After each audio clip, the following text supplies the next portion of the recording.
You figure there's some risk in the bond market right now, and I think eventually you've got some equity positions earmarked, but you're not ready yet. You'd go very slow and just watch the actual pandemic play out because the market's just going to be too volatile at this point.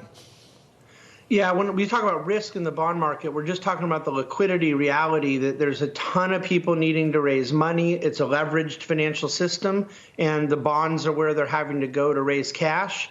And so you're getting really wide spreads, and I think prices that don't reflect anything close to reality.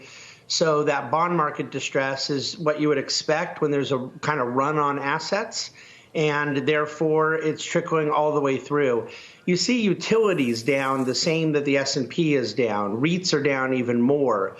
Gold, a lot of people are asking, why is gold not, performing through this? It's all the same reason. It's just simply people selling what they have to sell.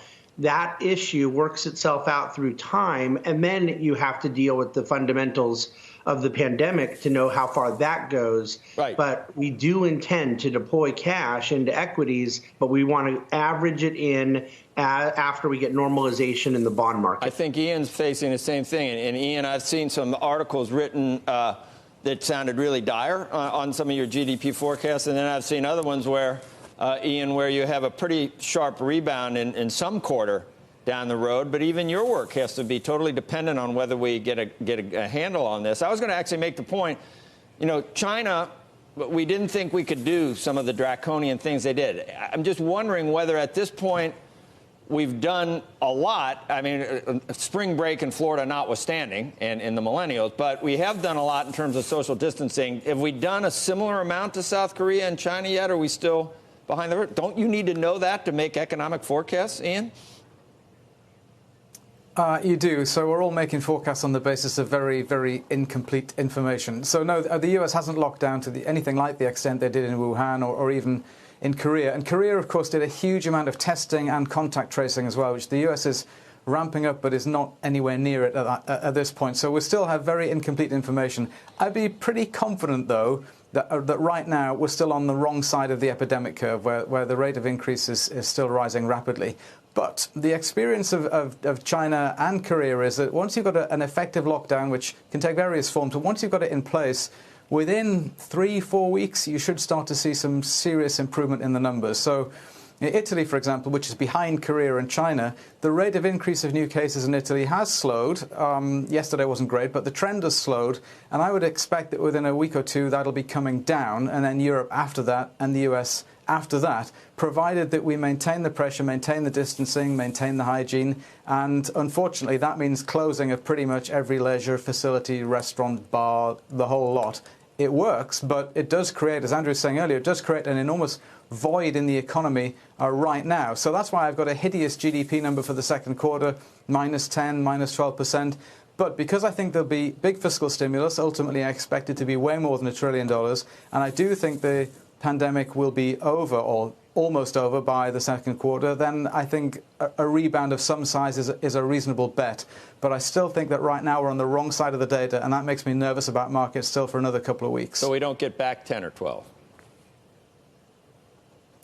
I think that's unlikely. There's going to be an enormous, what economists call a deadweight loss, a permanent loss of activity that we can't recover.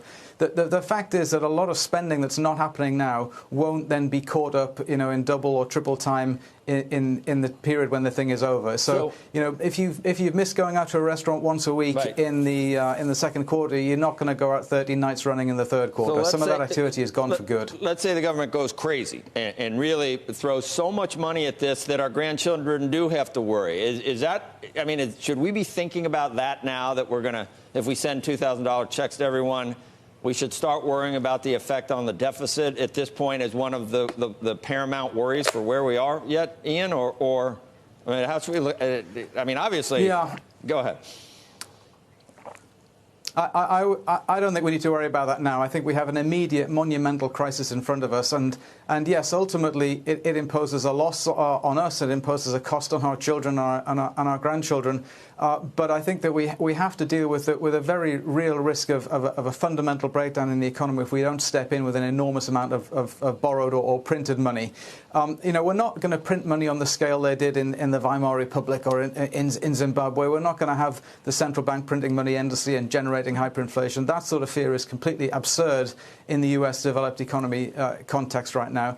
We have to deal with an immediate storm. And yeah, the cleanup of a storm is painful and it's expensive and we don't know where the costs will fall. But that's not a reason to not take the action to deal with the storm when it's happening. Ian, and so I'm expecting Congress to get their heads around this fairly quickly. Ian, I 100% agree with you. And I just want to say, I believe we need to spend money, a lot of money right now, and it will cost our grandchildren, and that's just what it's going to be.